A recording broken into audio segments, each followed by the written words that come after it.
जय माता दी, जय मां कामाख्या, देव राधा ट्रस्ट, सत्यवाणी चैनल। काली काली महाकाली, काली के पाप नाशिनी, खड़ग हस्ते मुंड हस्ते, काली काली नमस्तुते। ओम ओम काली महाकाली, किल किले फट, काली काली महाकाली, काली के पाप नाशिनी, खड़ग हस्ते मुंड हस्ते, काली काली नमस्तुते। जो मनुष्य काली जी की साधना करना चाहता हो, करता हो, काली को मानता हो, उसे मां भगवती आद्य काली के बारे में पूरा ज्ञान होना चाहिए।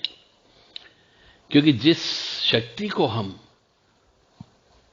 आत्मसात करना चाह रहे हैं, जिस शक्ति को हम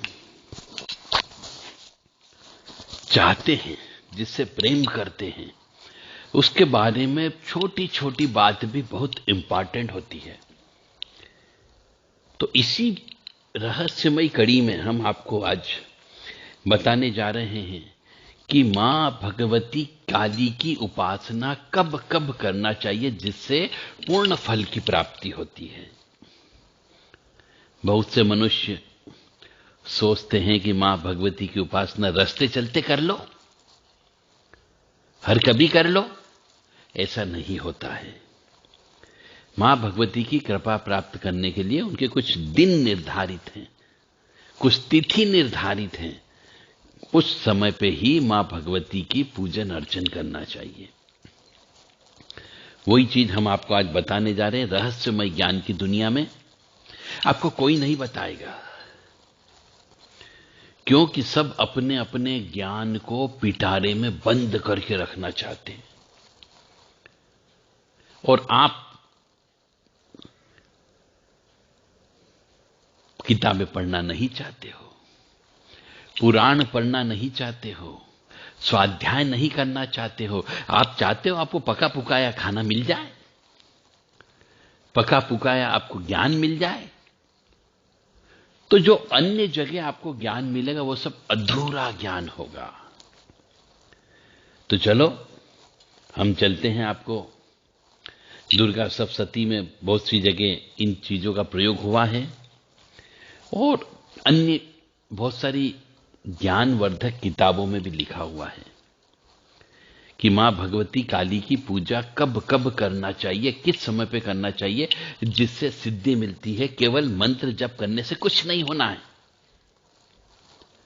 मंत्र जप करने से कुछ नहीं होता है। कितनी ही माला जप कर लो, कुछ नहीं होगा जब तक कि आपको उसके बारे में गहनता से, गहराई से ज्ञान न हो।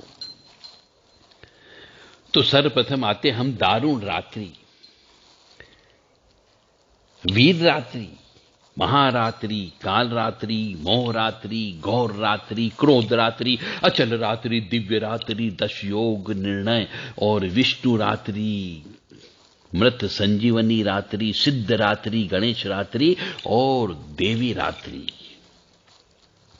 इस प्रकार से आगम रहस्य नामक किताब में ये 16 प्रकार की रात्रियां बताई गई है। इन रात्रि में मां भगवती का पूजन करना चाहिए, जिससे सिद्धियां प्राप्त होती है। अब गहराई में जाना होगा आपको। दारुण रात्रि किसे कहते हैं,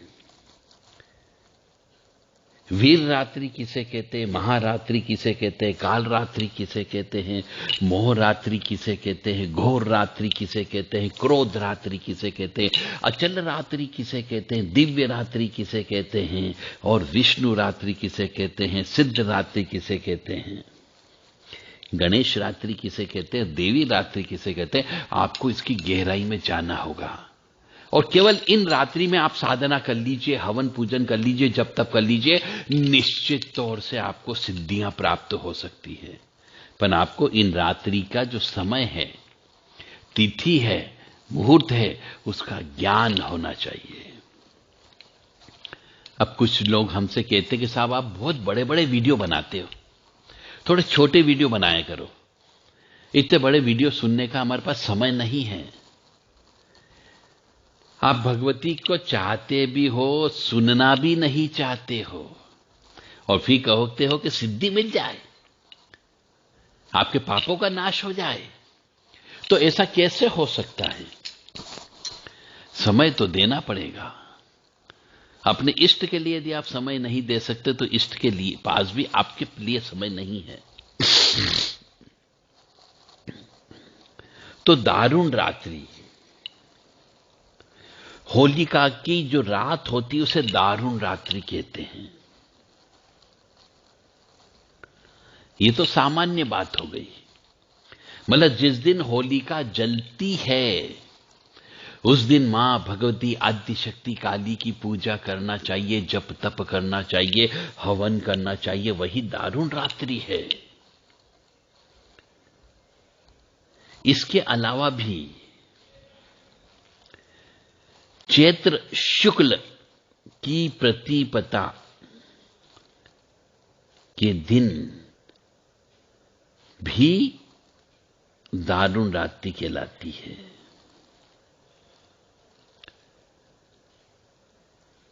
भाद्रपद मास की द्वादशी को, भाद्रपद मास की द्वादशी को भी दारुण रात्रि होती है। ज्येष्ठ मास में शुक्ल पक्ष की तृतीया को भी दारुण रात्रि बोला जाता है। और चैत्र के महीने में नवमी जो होती है शुक्ल पक्ष की, उसको भी दारुण रात्रि कहते हैं। और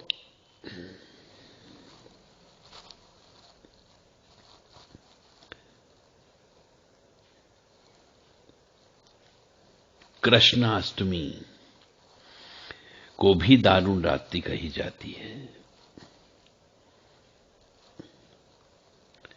इस प्रकार से दारुण रात्रि का बहुत विस्तृत वर्णन दिया गया है। अब वीर रात्रि,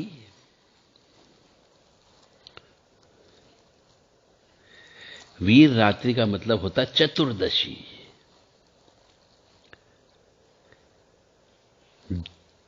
की रात को वीर रात्रि होती है। महारात्रि शुक्ल पक्ष की अष्टमी और नवमी का मिलन जब होता है उसे महारात्रि कहा जाता है।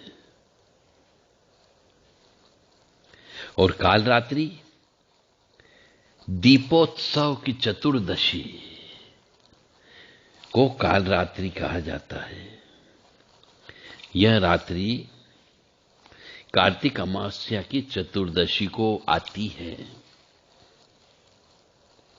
यानी दिवाली की रात। इस दिन में मां भगवती आद्यशक्ति काली की उपासना करना चाहिए। और मोहरात्रि यानी जन्माष्टमी को मोहरात्रि कहा जाता है,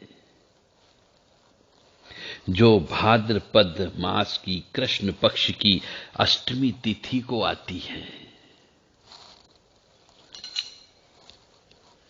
और घोर रात्रि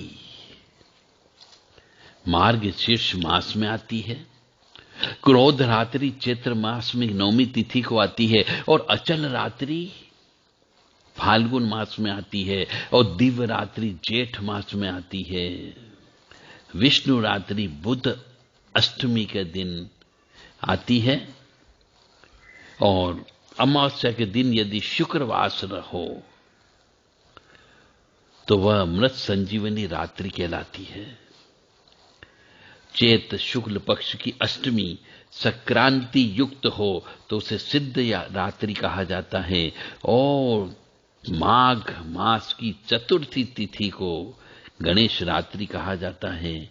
और प्रति मास में अष्टमी तिथि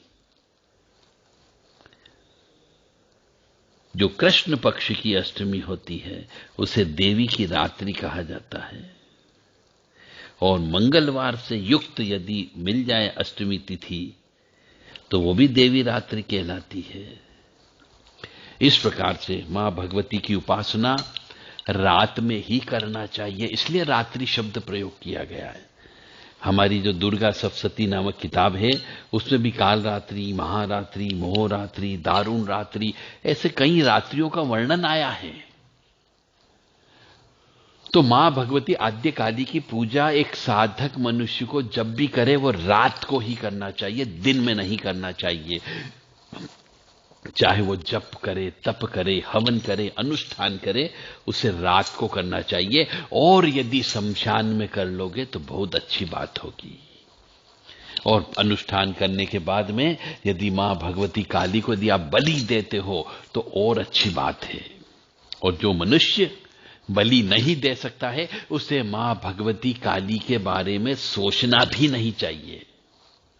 उसकी साधना कभी सफल नहीं हो सकती, उसे कभी सिद्धि नहीं मिल सकती, और मिल गई तो वो वापिस चली जाएगी। इसलिए जो व्यक्ति बलि दे सकता हो उसे ही मां भगवती काली की उपासना करना चाहिए, अन्यथा नहीं करनी चाहिए। मानो या न मानो यह पूर्णतः सत्य है, अन्यथा बाद में आप पछताओगे, कुछ भी हासिल नहीं होगा और ईश्वर को और अपने गुरु को आप भला बुरा कहोगे। गुरु के ऊपर दोष डालोगे तो गुरु कभी गलत नहीं होता, गलती शिष्य की होती है, क्योंकि वो गुरु का कहना नहीं मानता, अपना दिमाग लगा लेता है। इस वजह से उसकी प्राप्त हुई शक्तियां भटक जाती है। इसलिए हमेशा ध्यान रखें, कोई भी साधना करें, काली मां की साधना विशेष तौर से गुरु गम में होती है। गुरु से प्राप्त करने के बाद ही करें। कब करना, किस समय करना, ये सब गुरु से प्राप्त करना चाहिए, गुरु मंत्र मिलने के बाद। गुरु मंत्र का जब भी कब करना चाहिए वो भी हमने आपको बता दिया कि ये 16 रात्रियां होती है। इन 16 रात्रि में मां भगवती की आप उपासना कर लो, निश्चित तौर से सिद्धि मिल जाएगी। परंतु मैं बार बार कह रहा हूं, बलि देना अत्यंत आवश्यक है। यदि बलि नहीं दे सकते हो तो मां भगवती आद्य शक्ति काली की पूजा उपासना मत करना। कष्ट आएगा तो कोई भी आपको बचा नहीं पाएगा। बहुत कटु शब्द है ये, परंतु आपको बुरा भी लग रहा होगा, परंतु जो सच्चाई है वह मुझे बोलना पड़ेगी, क्योंकि मैं नहीं चाहता हूं कि आप कष्ट भुगतो। तो ये 16 रात्रि में 16 रात को उपासना कर लीजिए, निश्चित तौर से भगवती की कृपा प्राप्त होगी। परंतु पूरी रात आपको ये उपासना करना है मां भगवती की। दारुण रात्रि, वीर रात्रि, महारात्रि, काल रात्रि, मोह रात्रि, घोर रात्रि, क्रोध रात्रि, अचल रात्रि, दिव्य रात्रि, विष्णु रात्रि, मृत संजीवनी रात्रि, सिद्ध रात्रि, गणेश रात्रि और देवी रात्रि। जिसको इन रात्रियों के बारे में विशेष ज्ञान लेना हो वो देव राधा ट्रस्ट से संपर्क कर सकता है। जय माता दी, जय मां कामाख्या, मां भगवती जगत जननी, आद्य शक्ति भवानी, अनादिनी शक्ति, कष्ट निवारिणी, दुख निवारिणी आपको सुखी रखे, स्वस्थ रखे, प्रसन्न रखे। क्षमा प्रार्थना भी आप अवश्य बोला करें जब भी पूजा करें। अपराध सहस्राणि क्रियन्ते हनिशं मया दासोमेति मां मत्तां समस्तं परमेश्वरी। आह्वानं न जानामि विसर्जनं पूजां चैव न जानामि क्षम्यतं परमेश्वरी। मंत्रहीनं क्रियाहीनं भक्तिहीनं सुरेश्वरी, यत् पूजितं मया देवी परिपूर्णं तदस्तु मे। इस प्रकार से देवी जी की स्तुति में क्षमा प्रार्थना अवश्य बोलना चाहिए। न